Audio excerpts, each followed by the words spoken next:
Je vous le disais à l'ouverture de cette édition, il n'est fait pas bon circuler ces jours-ci en babouche dans la commune de la Gombe, puisque celles-ci seront ravies et déchirées, de sorte qu'on restera peut-être pieds nus. La décision serait de l'hôtel de ville. Alors dans ce reportage que nous allons vous proposer tout à l'heure, Julie Sifou voudrait connaître quel accueil a été réservé à la décision.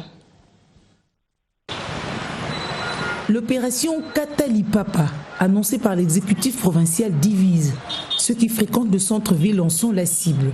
Nombreux savent que les babouches dites la gomme, à cause de la matière de quoi elles sont faites, seront coupées des pieds des citoyens rencontrés au centre-ville. Pourtant, il y a des citoyens qui saluent la décision. Le boulevard du 30 juin, c'est le miroir de notre pays. Quand une personne qui vient pour la première fois, le comportement qu'il va avoir devant les gens, ce qu'il va juger comment ces populations sont de vivre. Il y a aussi des chaussures de 3 000 francs congolais. C'est bien d'interdire le port des babouches au centre-ville. Nous ne pouvons pas venir en ville n'importe comment, c'est pas beau à voir. Moi j'ai porté des babouches mais qui sont en cuir. Celui qui vit en ville doit être présentable. Il doit se différencier de ceux qui sont à la maison. La décision est une chose, la vulgarisation en est une autre. Qu'à cela ne tienne, pour certains Congolais, c'est la loi, on se plie. Je l'ignorais, je viens de l'apprendre, dit-il. Je ne suis pas au-dessus de la loi. Si l'exécutif provincial interdit les babouches, nous serons obligés de respecter. Quant à moi, je ne trouve pas de problème à porter les babouches, mais je n'ai pas fait exprès aujourd'hui. Papa m'a appelé à la hâte, j'ai mis les babouches pour lui amener l'argent.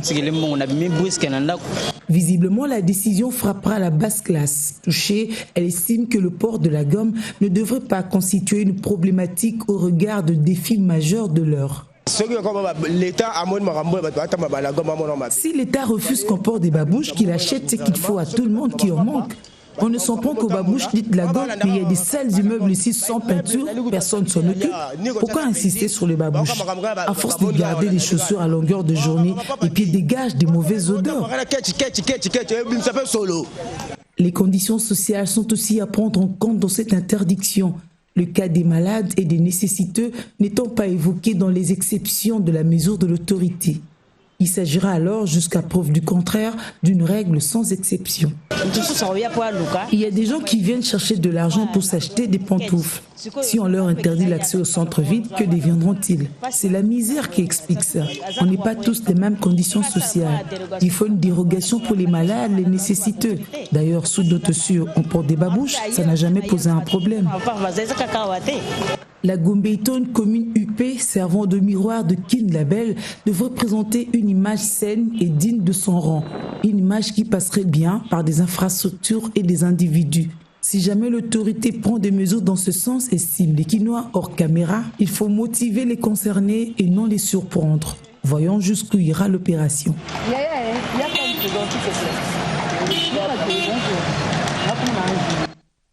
Autre mesure de l'hôtel de ville, c'est celle qui interdit aux motocyclistes de ne pas circuler après 19h. Elle a fait sortir des associations avec l'appui de la nouvelle société civile congolaise de leur réserve à travers un plaidoyer en faveur de l'atténuation de cette décision du gouverneur Constantin Tamboué.